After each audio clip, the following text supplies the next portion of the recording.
Good afternoon, everybody. It is Wednesday. It's 12:30. It is, of course, your weekly dose of Lancat home games. Or should I say, it's coming home games. I'm really, really sorry. I'm sorry. I said to myself I wasn't going to make that joke, but I did. Still a little bit excited about what happened last night, but I promise you that will be the end of the football jokes. I've noticed from some of the chat that this is something that people don't really want to talk about. So we'll move on from there. But hopefully you're all very, very well. And thank you for joining us. If you are a little bit worse for wear, if you got a bit carried away last night, then what better way to cure that hangover than some discussion around defined benefit pensions, professional indemnity insurance, and of course, Ironman triathlons. It's a very well-known hangover cure, or so I'm told. Anyway, so here with me to discuss these things, I am absolutely delighted to welcome the mighty Philippa Hann. Philippa, how are you doing? I'm doing really well, thank you. I'm not sure I've ever been described as mighty before, but no, I'm doing really well, thank you. Well, there's a first time for everything, isn't there? And there's another first that you've got coming up in a few weeks. I mean, we're pleased you've taken the time out to talk to us today, because you're quite busy at the moment. You've got a bit of a big thing happening towards the end of next month, which is you're doing your first Ironman triathlon, which is a bit of a big deal, isn't it? It is. This has been, well over a year in the training, but 25th of July doing the Outlaw Triathlon in Nottingham, because you can guess, because they always have to have something Robin Hoodie around, whatever it is that they do. I think it's a local bylaw. So yeah, that's I am super excited about it. I've decided I could be horrified and nervous, or I could be really excited. So I'm going down the excited route. I imagine you'd be a bit of both, wouldn't you? There's a bit of a combination of the two. So I'm currently, with 3.5 weeks to go, excited. With a few hours to go, I may be tipping into nervous. Well, that's perfectly understandable. Just on that, so Philippa is raising money for charity. Mike has just kindly popped the link in there. The target is 2,500. Just shy of that at the moment, so we'll come back to that in a bit, and we'll come back to the Ironman discussion. But any way that you could sort of dip your hands in your pockets and help Philippa towards her goal, which is quite an astonishing feat that she's looking to achieve, would be most grateful. But before we get on to any of that, just a bit of housekeeping. For the regulars among you'll kind of know how this works. But for those who are new, firstly, welcome. So just a couple of things. So this should run for from about 45 minutes. So it should take us up to around 1:15 or just beyond. If you do have any questions that you would like to ask, then we encourage them. You've got a couple of options here. So the chat that you're getting involved with at the moment, please use that. Or alternatively, there's the Ask a Question tab at the bottom. You can use that too, whatever your preference is. Hopefully the audio and visual is all working for you. If not, then please pop a comment in the chat, and either myself or one of my colleagues will look to help you. But all being well and good, we will crack on. So just to start with, Philippa, if you could just sort of talk to me a bit about your work. So you're head of litigation at law firm Clark Wilmot. So if you could just talk a bit about your time there and the types of things that you specialise in and get involved with. So I joined Clark Wilmot 15 years ago. I was working in more general commercial litigation prior to that, and I joined the financial services team there because it sounded pretty interesting. And when I arrived, they said, "Great, thanks for joining us, and now we want you to qualify as a financial advisor." So I went to night school, and I qualified. I did my Q4 diploma whilst working full time as a lawyer, and then had to upgrade it after RDR. So I have my regulated diploma in financial planning, or whatever the words are. When I joined 15 years ago, I caught the tail end of the last pensions review, and it's funny how it's all come full circle. And the lessons learned from that period were, I fear, forgotten during the intervening period. So I did some work at the tail end of the pensions review when I first started. We then moved into sort of problems with drawdown, traded endowment policies. I sort of followed along the financial services industry, picking up on where things had repeatedly gone wrong. Obviously you had quite a lot of work during the banking crisis, in particular around the AIG Premier Access bond. We had the Connaught stuff, we had the Arch Crew stuff, then worked heavily in film schemes where they all went wrong with Ingenious and Eclipse.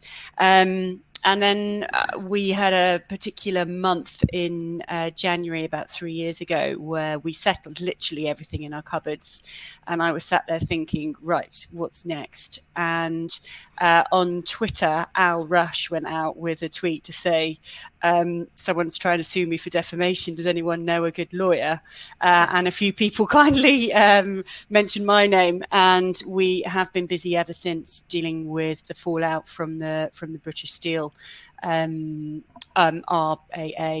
which has been such a journey. It's been a real privilege to work with the people that we've been working with. And when we first started doing it, we met with about 30 steelworkers in the 12 nights in Port Talbot. And I thought it was going to be similar to the sorts of things that I'd worked on previously, where there would be a whole group of people who had suffered a problem. You know, for example, I worked one of the bigger cases that I did was a Ponzi scheme that was being run in from Edinburgh, where that particular gentleman is now, I think, still in jail. But he was running a Forex Ponzi where he was getting people to invest. And I had about 450 clients who were involved in that Ponzi scheme, unbeknownst to them. He was he'd done a day's course on Forex and then traded madly, lost about £45 million. So I thought it was going to be something like that, where we would just have a group of people who were advised by one particular defendant. Which at that point was Active Wealth. And as we continued talking to the steel workers, we uncovered more and more and more bad practice. And we now have over 800 clients who were advised by around 90 firms to transfer. The figures that we're aware of is there were, I mean, the whole story behind it is that it was a perfect storm. You had Tata, who was trying to sell the UK arm. They couldn't sell it with the DB liabilities. So they went through the consultation with the British government to see whether they could decouple the DB scheme. They went through that regulatory apportionment arrangement, did create the second scheme. But in doing so, they forced, you know, the British Steel pension scheme is one of the biggest schemes in the UK. It had 104,000 members, 42,000 active members.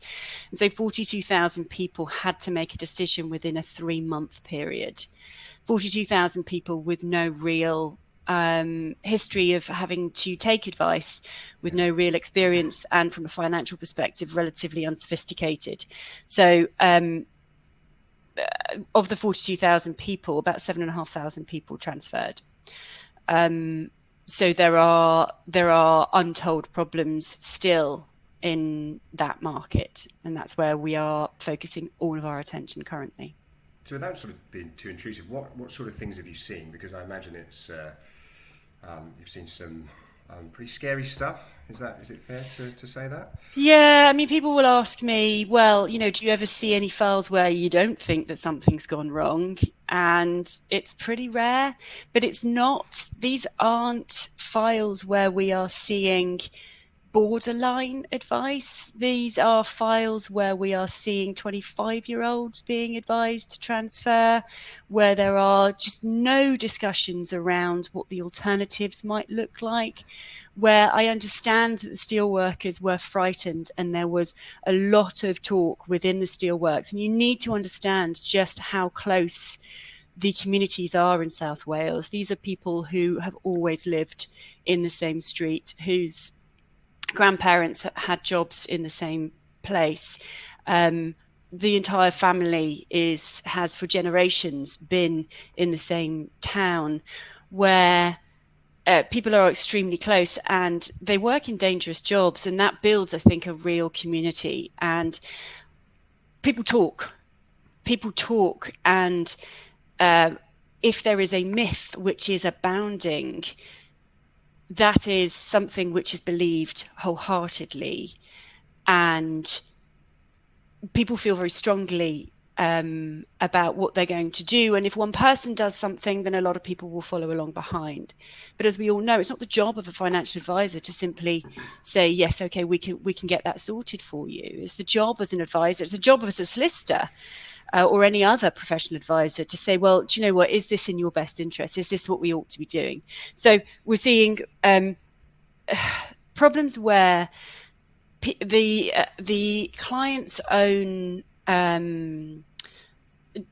views were not challenged in any way. I'm frightened of the PPF. I don't know what's going to happen with the new scheme. I want control. I want flexibility.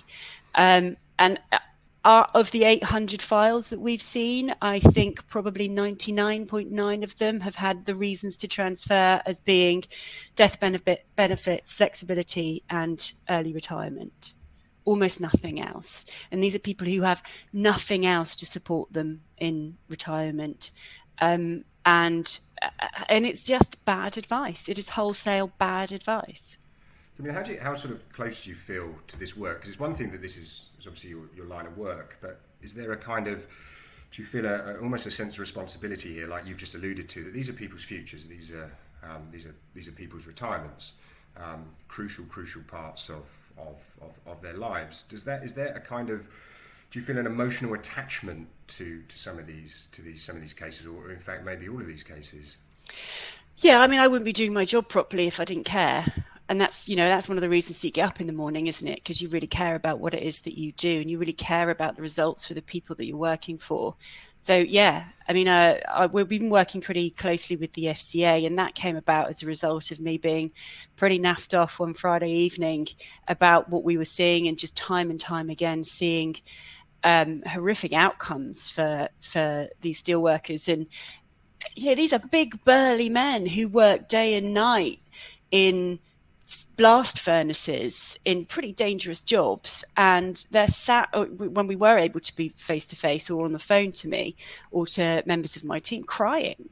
These are 55-year-old men who are in tears because they are scared about what the future might hold. They are embarrassed that they made what now appears to be the wrong decision. And so, yeah, I really care. And these are communities where often there's socioeconomic effects from this. If you have a whole load of retirees who cannot afford to spend money in the local shop to take their grandchildren out for ice creams, take their family away, that has an effect not only on that individual person, but on the community as a whole.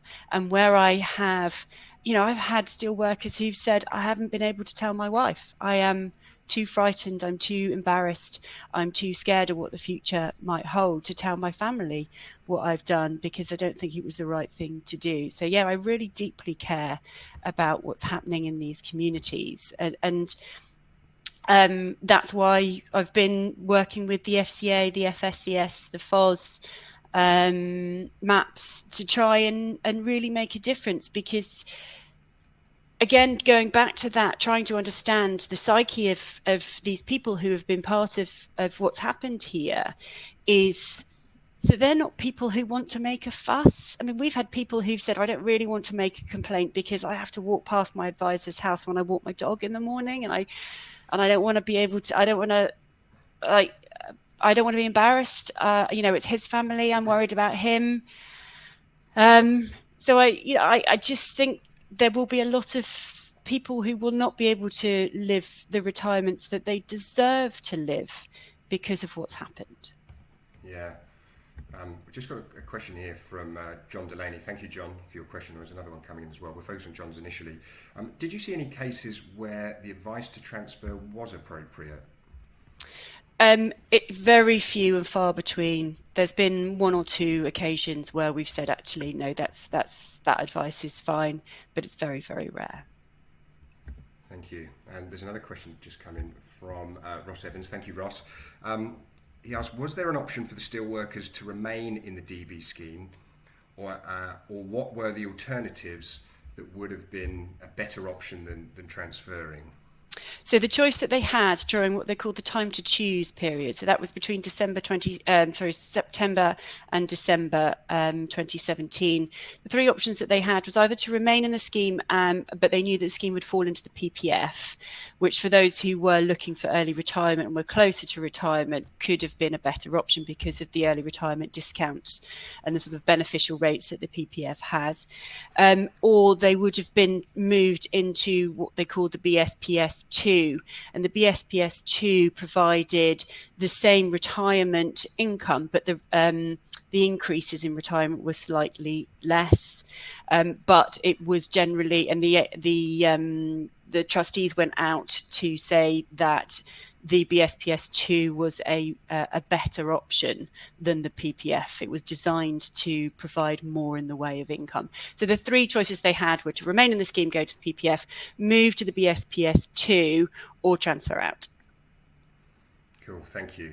Just it was a comment from Paul about the FCA, and we'll actually focus on the chat about the FCA, because there was a development recently where the FCA wrote to, it was about 2,700 people who had moved their pensions away from defined benefit schemes. And I think that correct me if I'm wrong, but the firms in question had gone into liquidation, and they were urging these people to make claims, which seems, I mean, I've never heard of this. I don't know whether this is something you've heard of before, where the FCA is actually telling people you need to claim on this, which seems like quite perhaps a watershed moment, or perhaps not if they've done it before. And Paul has sort of added to that by saying that he's read that the FCA are targeting a number of firms, and whether there could be a full review, as we did in the late 90s. There's probably two parts to that question. So if we go for the first bit first, which is, have you seen that before? Have you seen the FCA get involved to the point where they're saying, go and take legal advice on this?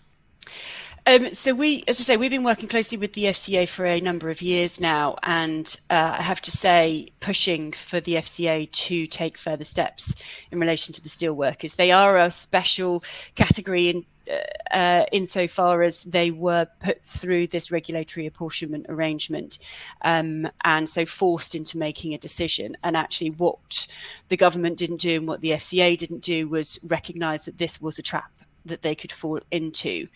So what the FCA has at its disposal various things that they can do, one of which is a consumer redress scheme. So we saw the consumer redress scheme with Key Data and Arch Crew, Connaught. So they have that. We've asked them whether they would be willing to put that in place in relation to the BSPS, and they've said no. So the next best thing for them to do would be to write out. I haven't heard of the FCA writing out to consumers in this way before, although they do have that in their armoury. So what they are doing in relation to the firms where they are already in default is to write to say, you need to think about going to the FSCS. They wrote out a year ago, I believe, or was it 2 years ago? It was a year ago, I think, to all 7,700 people through the trustees, because the trustees know who's transferred out, to say you should make a claim. That had almost zero impact. And so I go back to the fact that we need to understand the psyche of people who've been involved in this, where they simply do not understand that the advice they got may not have been the advice that they ought to have received. So this is something that we've been pushing for a long time, because we feel very strongly that actually there will be a huge proportion, many thousands of people who end up undercompensated or not compensated at all, because there is a time period during which they need to make their complaint. And if they fail to make their complaint within 6 years of having transferred, they are at very definite risk of not being able to pursue any compensation thereafter, and living a retirement which leaves them impecunious. The second part of that question the second part of the question was what? Yeah, do you think we could see a full review like we did in the 90s? Now, the FCA has been sort of looking at this as time's gone on, has been reviewing various files in terms of DB transfers. Do you think it's got to the point where they're just going to sort of throw a blanket over it and have a look at everything that's gone on? They don't want to, I don't think. So for those firms who are not in default, they have been implementing past business reviews and asking them, because they've been able to, and most people will have received, I'm sure, a questionnaire from the FCA saying, have you done any BSPS transfers? And off the back of that, they've been able to implement past business reviews, or ask firms to implement past business reviews where they've seen that they have undertaken those transfers. I think it's certainly a possibility. And the fact that, particularly in relation to DB transfers, there's been such a lot of bad behaviour, one has to ask in circumstances where one of the statutory obligations of the FCA is to protect consumers, whether that's something they ought to be doing. They're certainly trying, by writing out to people, to say you ought to be considering making complaints to the FSCS and asking companies not in default to conduct past business reviews. The problem I have with past business reviews is if you are a rogue advisor and you've transferred 300 people out of the BSPS, and that is not an over-exaggeration of some of the cases that we've seen, asking you to mark your own homework is has got to be questionable.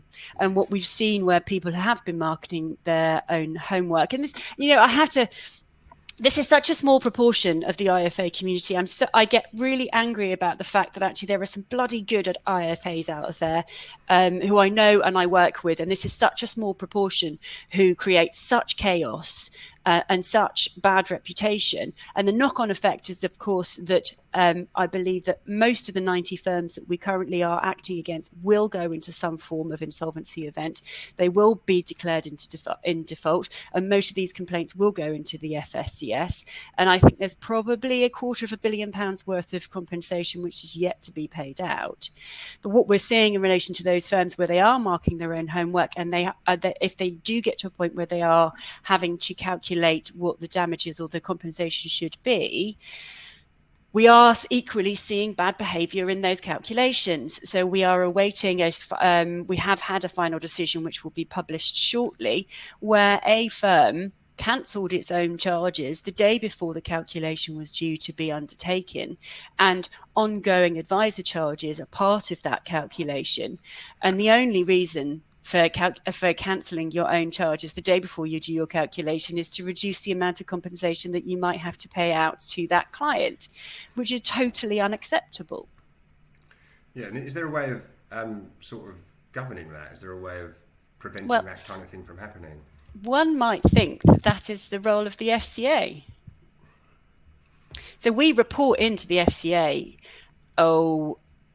probably at least monthly, sometimes weekly. We've made over 30 reports to the FCA of the bad behaviour that we've seen, because I am angry on your behalf. I don't know why the IFA community is not more angry about this and not demanding more in the way of action from the FCA to remove these rogues from the profession. And whilst I'm on my soapbox,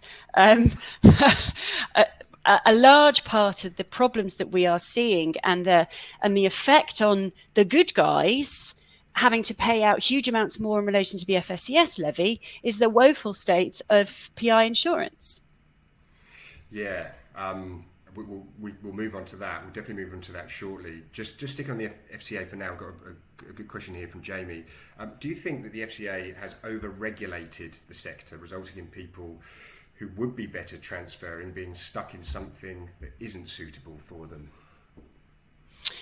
I'm not seeing complaints from people who remain in DB transfers. When you think about the damage that can be caused by either staying in a DB scheme or moving out of a DB scheme, the catastrophic damage tends to occur when people when people transfer out of their schemes. So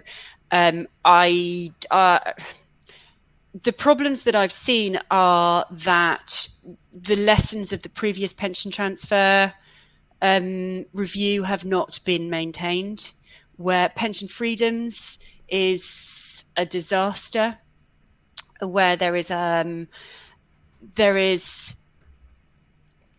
what we all have to remember is our role power and that inequality of knowledge between what I know and what my clients know, between what financial advisors know and what their clients know.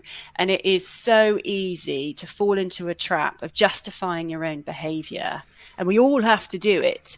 And we all have to understand what our purpose is in life. And if our purpose in life is simply to make money, then you better have some bloody good checks and balances on what you are doing with your clients. Because it's very different to say to yourself, if you are a small IFA in South Wales and this is a massive opportunity for you, and steelworkers are coming into your firm wanting to transfer, you have the opportunity to charge them anywhere between 3 and 10 grand each, and then anywhere between 0.5% and 1% on an ongoing basis. Are you advising them for you or you advising them for them. And unfortunately, what we've been seeing is a complete lack of holistic advice. And I hate that word. Everyone hates that word, but not even discussing what other options they have in perhaps the 10 or 20 years they have until retirement in order to meet those objectives. It's a total lack of a proper conversation going on there. So I think it is, I don't necessarily think there has been an over-regulation.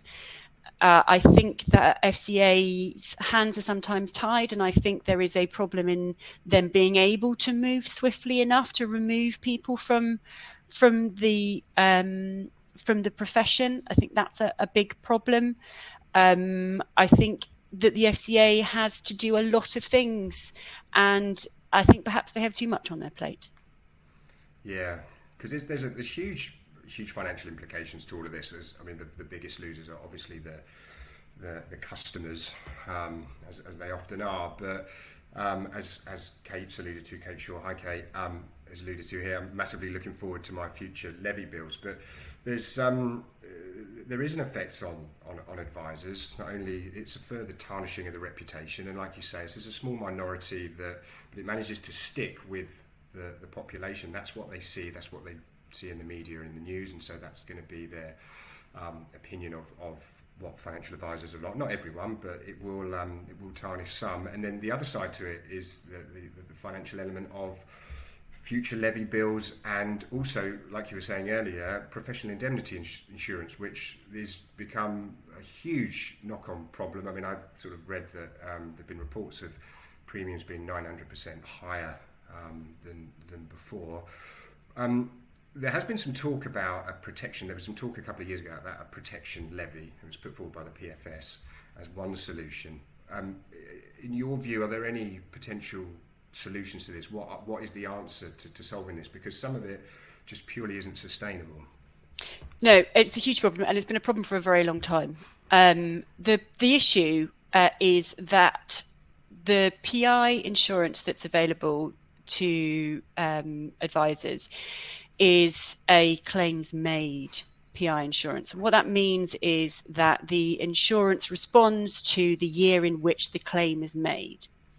So if you do some work for somebody 4 years ago, it's this year's insurance that responds to the work that you did 4 years ago.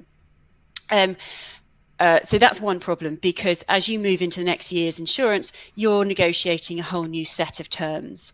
And what everybody will have seen is that there will be exclusions in their insurance policies. So there may be exclusion in relation to, I've seen exclusions in relation to Arch Crew, Connaught, all the big name scandals that we've seen. And recently we've seen exclusions in relation to either DB transfers or specifically British Steel pension transfers.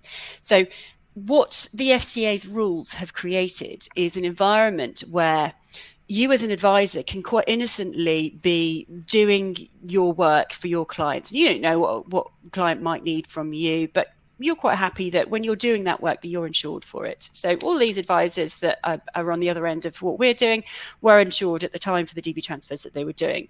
Of course, what the FCA didn't do at the time was take any steps in relation to, for example, the 9 firms who gave up their DB transfer permissions voluntarily, do anything to preserve their insurance. So the next insurance year comes round, that insurance is excluded. Suddenly, they are having to face those claims without any insurance at all. The other problem is that often it is on an aggregate basis. So you're a claims-made aggregate insurance policy, and that means that if you have 2 or 3 or 4 claims come in that year, your £1.85 million needs to be divided up between all of those claims. It's not £1.85 million each. You can also have defence costs taken out of that limit of indemnity. So all of a sudden, the actual insurance that you think you have when you're doing that advice, when the claim comes in, may be completely different and completely pointless. And the FCA's own rules allow that. So the FCA's own rules allow you to have exclusions in your policy. So what do the insurers do? The insurers, of course, they impose those exclusions because they don't want to have to pay out. So You then have to have a woeful amount of capital to cover those exclusions. And that capital is based on the turnover of your firm as at the date that you have your exclusion. So none of it relates back to the work that you were doing 4 years ago or whenever it was that you were doing the work that has now resulted in a complaint. So this leaves financial advisors in a position where they are not in any way guaranteed to be insured for the business that they are actually writing in any 1 year. And that, I'm afraid, is the FCA's fault. They need to change those rules. I, as a solicitor, am not allowed to have any gaps in my insurance. I have to be insured for all of the past business that I have ever undertaken. And I am insured up to £100 million per claim. And that's why solicitors' firms don't go under in any way near as much as financial advisor firms. Back in 2017-18, the solicitors have the same fund compensation scheme as you do. So we have the SRA compensation scheme, you have the FSCS. Back in 17-18, the FSCS paid out somewhere in the region of £450 million worth of compensation. During the same period, the SRA compensation scheme paid out 11 million. Because our insurance has to be better, and therefore the insurance industry has to respond by providing that insurance. And you need to have that insurance because it simply isn't sustainable for you to continue without requiring every person who works within the financial sector to have insurance in place, which is guaranteed to respond as at the point that you need it. That is the problem. If all of these firms were insured, then there wouldn't be anywhere near the problems that there are, and there wouldn't be anywhere near the claims that are going to the FSCS. Yeah, I mean, when you look at the whole thing, this might be a difficult question to answer, and you may have answered it already by sort of saying it's a perfect storm. When you look at the whole thing from sort of British Steel and DB, do you, and sort of starting with pension freedoms and stuff like that, do you think there is any one part of it that is perhaps to blame, or any one party that is to blame that would have stopped the rest of it happening? So it was a perfect storm. And we must learn from the fact that we then had 42,000 people who were seeking advice and flooding the market. So that was a problem. It's the law of unintended consequences, isn't it? We had 42,000 people flooding the market needing advice. Those 42,000 people were generally unsophisticated from a financial perspective. They had 3 months to make their decision, which is just bonkers. Because, I mean, when you talk to pension transfer specialists, they will tell me that you need at least 20 to 25 hours with those clients to make sure that they're doing the right thing. The worst I have seen is 15 minutes in a car park. Really? Yeah. You also had that contingent charging issue, which is now gone. You had the contingent charging issue. And I'm afraid the FCA didn't move quickly enough. They really didn't. And still aren't. I mean, we are 3-4 years down the line, and they have issued proceedings against one financial advisor. The bad behaviour that we're seeing is really shocking, really, really shocking, and more steps need to be taken. Yeah, and just on that, there's another question from Jamie. He asks, is there a plan B if the PI market fails or pulls out of the DB sector? I mean, that's one for the FCA. The FCA needs to deal with this. Yeah. I think we'll just draw a line under that there. We can come back to it in a second, but this is we'll see how well I am now at pivoting into Ironman triathlons. Is that a smooth segue? I'm not so sure. Let's pretend it was. So going back to that, so you've got this in it's towards the end of July. Yep. How have you managed to kind of juggle everything through kind of your work? You're raising 3 children as well, plus your job. I mean, that seems an awful lot to be. Are there enough hours in the day for a start? No, because if you could find me some more, that would be really great. Unfortunately, I don't have those skills. I mean, maybe one day. But, I don't watch a lot of TV, I suppose. I get up quite early. Do you know what I've learned over the period is, like, do stuff now. If it needs doing, manana doesn't work.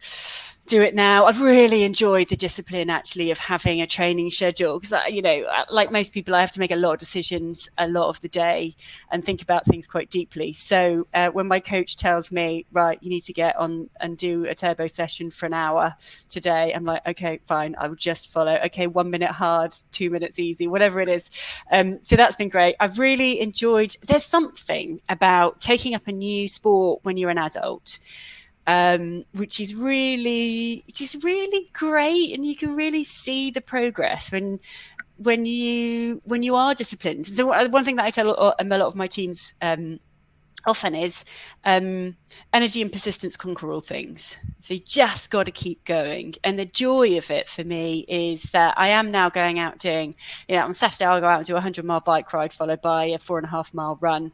But I know I can do that because I have done the training. I have got up, I've got on my bike, I've got my trainers on, I've got in the swimming pool, whatever it is. And I am loving the fact that the consistency of that is absolutely paying off. And how could it not? And it's such a metaphor for life, isn't it? You put in the training, you do the hard work, and the good stuff falls out the other end. But it's that sort of longer term, I'm going to do the hard thing now. Like, the hard thing is the easy thing in the long term, isn't it? It's always the way. Yeah.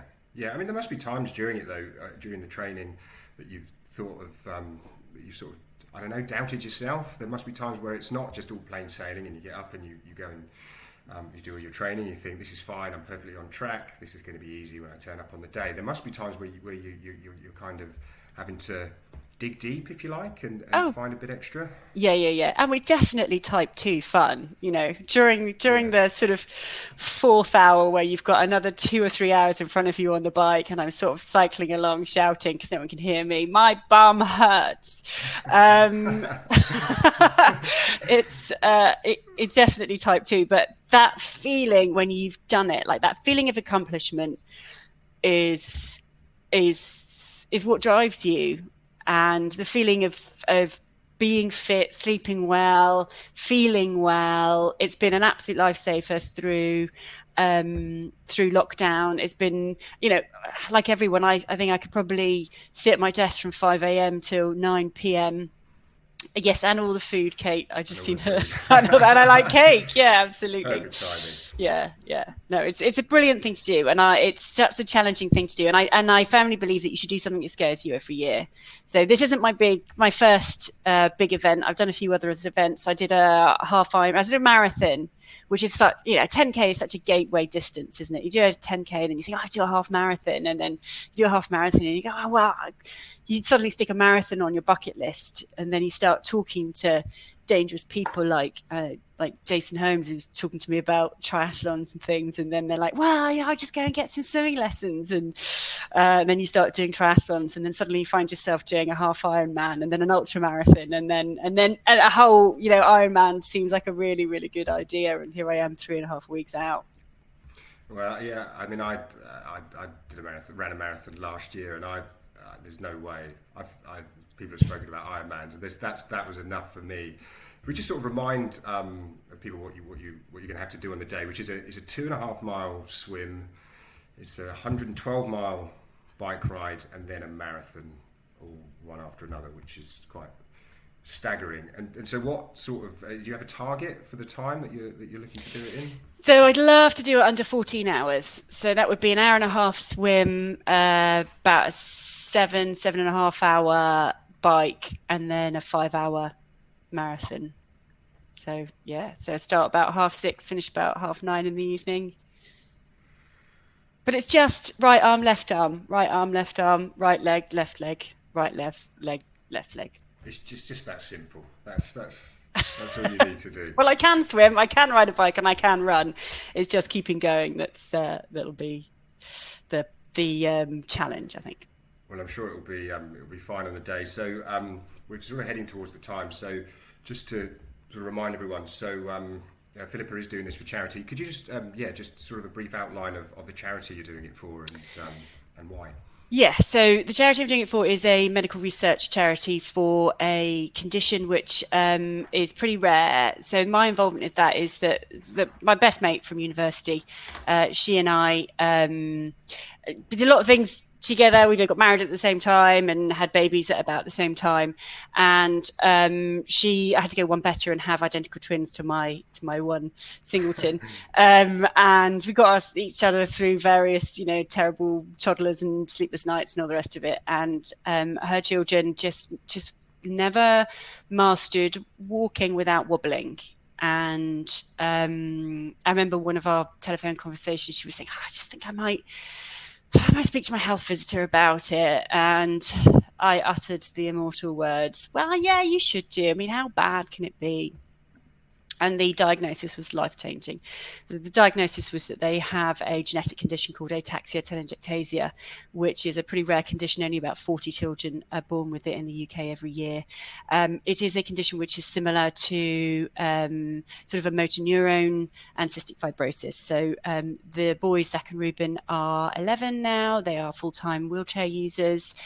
They have lost all of their gross motor skills, so they can't write, they can't feed themselves. Cognitively, they are absolutely perfect. And the prognosis is that they probably won't outlive their teens. And there is very little in the way of research for that particular condition. There is no treatment and there is currently no cure, and they think that the AT gene may well have a connection to the cancer gene. So 1 in 5 children with AT will suffer leukemia, and there is no cure for them when they suffer cancer because they cannot receive the treatment that people without this condition have because it is too damaging for them. And so that is the charity that I've been fundraising for ever since we found out that they were diagnosed with it. So I would be so super grateful if even if a £5 or a £10 would be amazing. Thank you. Well, yeah, Mike's just put the link there. Yeah, it's a brilliant cause, and obviously I speak from myself on behalf of everyone. We wish you the best of luck in a few weeks, and I'm sure if we keep an eye on Twitter, we'll find out how you've been getting on.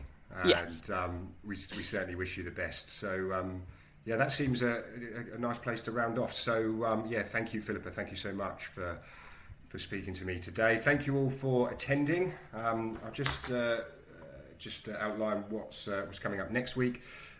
So we have Rachel Treese is in next week. She will be with the big boss man, Mark Polson. Yeah, please come back for that. Looks like it's going to be another really good session. And then that's it. So thank you very much. All enjoy the rest of your day, and hopefully we'll see you again soon. Lang Cat out.